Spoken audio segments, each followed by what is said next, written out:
Yeah, absolutely, no question, Mike. It's funny when I got a text or whatever the early afternoon, maybe noon, something like that, saying that they were going to have something, and I thought, well, it would be an odd time for Josh Harris to come out and give a state of the team after everything that has just happened. So it has to be something pretty significant. I didn't, to the Sixers' credit, and I'm sure they're very, very happy about this, no one found out what it was. And when Jerry Colangelo came walking out of a back room with Josh Harris and Sam Hinkie, it was quite surprising. Wow. To say the least. I know we're short on time, so I want to get a couple things in for you, Bob. Does this say to you that they are bailing on Sam Hinkie and this quote-unquote process plan, whatever you want to call it? I don't think so. And they said that. They said as much, and I think Colangelo said as much also. I think they brought somebody in to help them move forward with where they've already gone. And I went to Sam Hinkie one-on-one afterwards. I said, were you overwhelmed? Is there any time that you were just overwhelmed? And I kind of caught him off guard, and he said, anytime you can bring in more depth, that's what you're looking to do, whether it's on the court or off the court. I think it's just a big statement to say, okay, they've torn it down. They need help rebuilding it. And Jerry Colangelo, in my opinion, is a home run. Yeah, I've kind of described it in the quick amount of time that this has happened, is that Harris likes the plan and the process, or whatever you want to call it, but he wanted to add someone to give it credibility, kind of add a filter to Hinkie with the dealing with the agents and people who might not like. So this is almost like someone endorsing what the Sixers are doing. Is that something that you are parallel with? Yeah, I totally agree with you there. Anytime you can bring in Sam Hinkie's an unknown as a general manager, and quite frankly, yeah, I mean he might not be the most popular GM throughout the league, and there's been talk, and I've talked to many people of his lack of communication skills and interviewing people for jobs where he didn't really want them for the jobs, but he was just trying to extract information from them.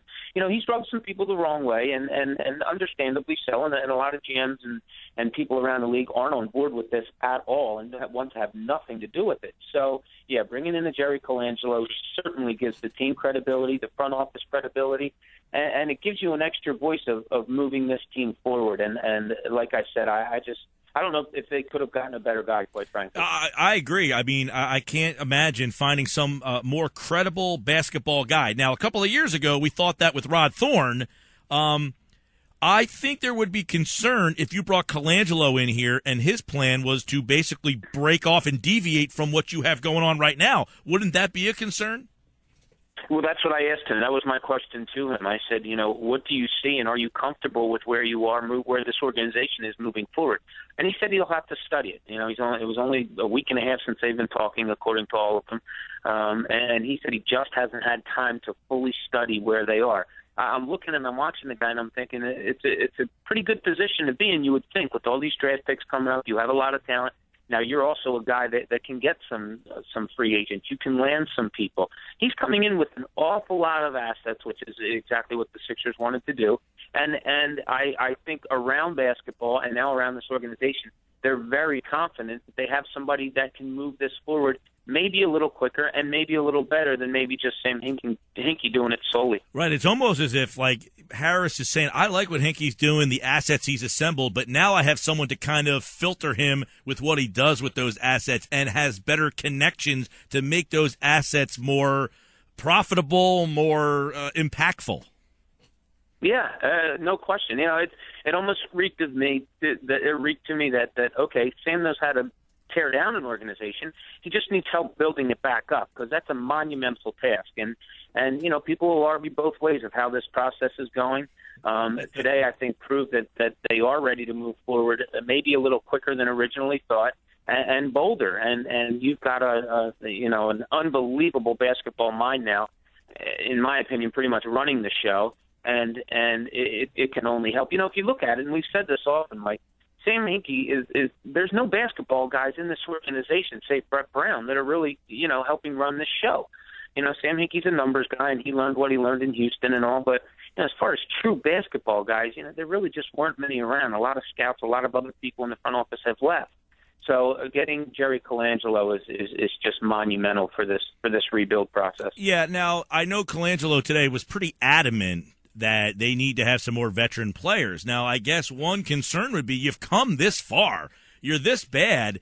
Are you concerned? You put some veterans out here. They've been competitive. They're in these games. You put some veterans on here. Does that deviate from what you're doing at all? Yeah, but it's funny, and maybe I read this wrong, Mike. I don't know. Maybe you see it differently than I.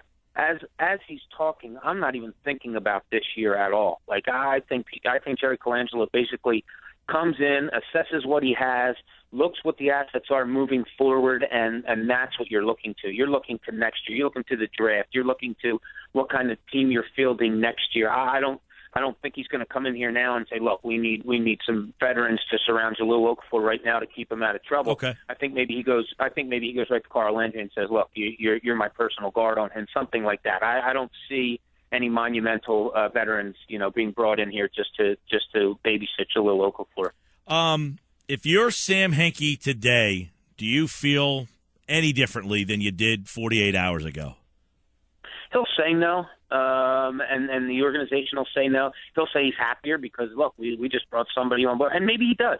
I can only go back to, like, when I was playing. Did I want somebody coming in that a better point guard than I was? Hell no. Or did you want to accept the challenge and say, okay, this guy is credible, but I want to show him how good I am? So there's two sides to it. It can only help the organization. Sam Hinkie is truly in it for the organization, and I have no reason to believe he's not. Then he has to be happy with this. But as a person that was solely in charge of making all the decisions, and now that has been pretty much taken away, I don't know. Maybe there is a little bit of regret on his part. They did mention Brett Brown. There are some reports that it's very likely. Does that add credence to Hinkie having some stability? Yeah, I don't know if the two go hand in hand. You mean if Brown comes back, does it seem that Hinkie will be here also? Yeah, I mean, more so, I guess, that Sam was kind of, or Brett was kind of Hinkie's hire, right? So does that kind of say that, hey, if we're committed to Brett, we're also committed to Sam? Yeah, I don't know. I don't know if the things go hand in hand. And maybe this Colangelo-Hinkie tandem turns out working great, and you've really found something. And, I don't know if Jerry Colangelo, and I didn't look up his age yet, but I don't know if Jerry 78. Colangelo is here for the long 78. Yeah, is he here for the long haul, or is he here more, just like they said, as that helping hand, as that, that guidance, that credible, bigwig that you can have in this organization that helps them go through. I don't know. I don't think they're looking at Sam Hinkie being gone. They're certainly not looking at Brett Brown being gone. And Brett just said to us now that they are, talking about contracts. So I don't think Brett wants to go anywhere, and I'm pretty positive that this is where he's going to stay. Put it this way: he's not going to go anywhere else in the NBA. He won't become an assistant coach somewhere. And I don't know if anybody's going to hire him as a head coach with the record he has. So I have a good feeling he's going to be here for a pretty long time. Last one for you, Bob. I know this all kind of happened fast, and I'm sure you're scrambling around to try to get some people. But good day for the 76ers if you're a fan of the plan. I think even if you're not a fan of the plan, it's a good day. I really do. And I've said this to you many times on your show, Mike. I'm a wait and see guy. I'm not saying it's awful. I'm not saying it's great. As far as this whole process goes. But what I have said all along was they put themselves in a position where they have to hit home runs on many accounts, draft picks, free agents, trade, and they hit one today. They absolutely hit a home run today with Jerry Colangelo. Good way to end it. Bob Cooney, everybody from the Daily News. I'll see you up there tonight, pal.